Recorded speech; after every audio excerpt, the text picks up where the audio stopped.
Hello, my name is Craig Hughes from Brown Butler Accountants, and welcome to our short summary of the new off-payroll working rules.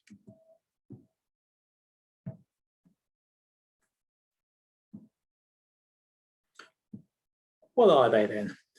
Well, these are new rules which have been introduced to counter IR35 avoidance. They were introduced for the public sector in April 2017, and they were due to come in for the private sector in April 2020. However, due to the COVID-19 pandemic, this was delayed until April of 2021, and the new regime will commence on the 6th of April 2021. There is no further extension to the implementation of the new rules. I think it's useful to just give you a bit of background and context in terms of how the IR35 legislation works.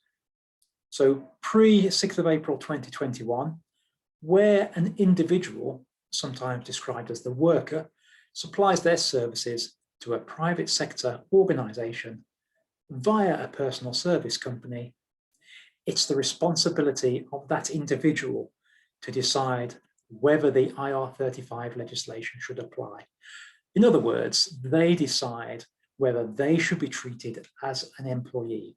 And remember, this is purely for tax purposes, not for employment law purposes. What's changing then?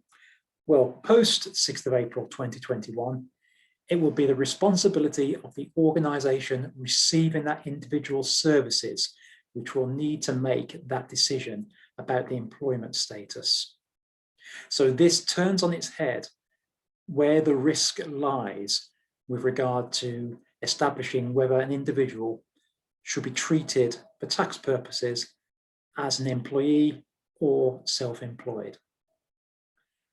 And as it's now the responsibility of the engager of that individual's services, that organisation will be the one which is liable for any penalties, interest, etc., which may arise as a result of getting that decision wrong or HMRC successfully challenging that decision.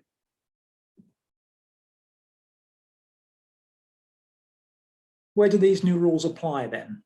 So it's all companies, LLPs, unregistered companies, and overseas companies. All of those types of organisations could fall within the new regime. However, there is an exemption for small organisations, and in order to be classed as small, you must meet 2 or more of the following criteria for 2 consecutive years. Annual turnover of less than 10.2 million, a balance sheet total, and that's gross assets, of less than 5.1 million, and less than 50 employees. Those figures are looked at on a group-wide basis. So where you have a group of companies, you would look at the consolidated figures to see if those criteria are met. Now, if the organisation is an unincorporated entity, then you simply use turnover as the basis for establishing whether that organisation is small or not. If the organisation is small, then the old rules, in inverted commas, would still apply. So the engager would not have to make the decision around the employment status of the individual they engage.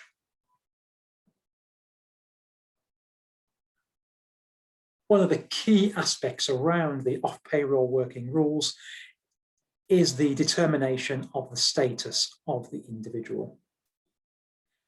The end engager, called the client, will need to determine the employment status of the individual, as I mentioned earlier. Now, they can use HMRC's Check Employment Status for Tax tool, or CEST for short, and the Revenue have said that if the information is correctly entered into that tool, then they will stand by the decision it makes. So if when entering the information correctly, the CEST tool determines that an individual is classed as self-employed rather than employed, then you can use that as the basis for the status determination. The word of warning here is that the SES tool isn't 100% accurate in that it doesn't necessarily address or assess all of the factors involved in employment status consistently. As you are no doubt aware, there's a huge variety of individual criteria which can determine employment status.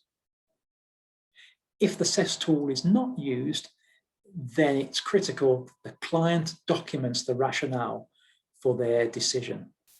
At the end of the day, they must produce a status determination statement with reasons.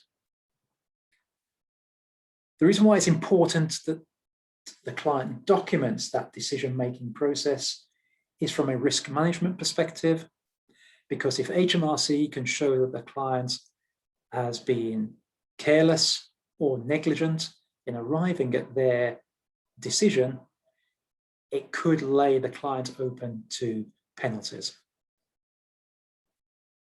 That status determination statement is given to the worker, and they can make representations if they consider it to be incorrect.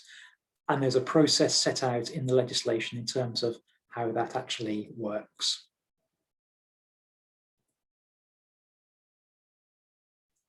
What happens next then?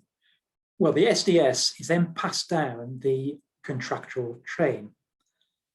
Now, if the client fails to do this, they could be liable for any PAYE and national insurance contributions which are due on the payment. Ordinarily, it's what's called the fee payer who must deduct tax and national insurance if the status determination statement, the SDS, concludes employment. Failure for the fee payer to do that could result in it incurring penalties. Now, the fee payer could be the same organisation as the client. If there's a very small contractual chain whereby the personal service company engages directly with the end client, that client will be the same as the fee payer, because the fee payer is the organisation that pays the personal service company. Just by way of an example, hopefully this illustrates the information flows within a contractual chain. So here we have the client. We also have two agencies involved, then the personal service company and the worker. So the client prepares the status determination statement. It passes that directly to the worker. And as I mentioned before, the worker could make representations against that.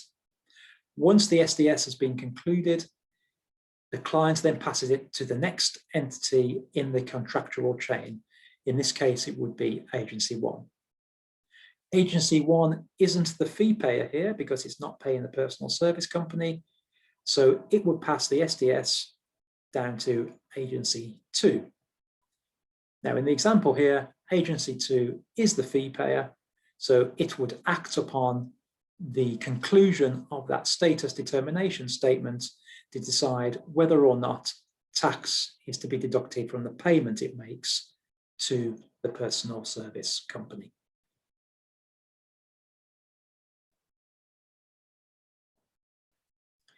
Given this is a fundamental change in terms of the decision-making process around IR35, it's important that clients are prepared for these changes. Some examples here are the things to be considered. Firstly, review all contracts and engagements with personal service companies. Are they still fit for purpose? It's important to establish a process to ensure consistency for status decisions. You want all of the decisions to be made on a consistent basis for fairness. Internal systems such as payroll software, HR, and onboarding policies should be reviewed. There'll be a lot more information that's required now from the client's perspective in terms of being able to make that decision around the status determination statement. And there should also be an internal system put in place to deal with any disagreements on the SDS. And this is to make sure, again, that you have consistency in terms of how those representations are dealt with.